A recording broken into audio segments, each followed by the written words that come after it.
এই বাংলাদেশে চলবে না। আমরা একই সাথে দেখতে পেয়েছি এই আজকের যে বাংলাদেশ, আমাদের শহীদদের আত্মত্যাগের মাধ্যমে আজকে আমরা বাংলাদেশ পেয়েছি।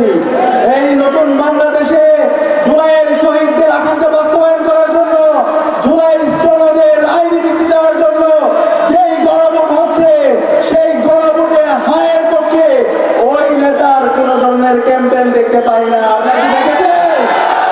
ওই নেতা তার বিভিন্ন ধরনের প্রোগ্রামে বিভিন্ন ধরনের নাটক করে, কিন্তু তার নাটকের মঞ্চে একবারের জন্য আমরা হায়ের ডায়লগ শুনতে পাই না। আমরা বলতে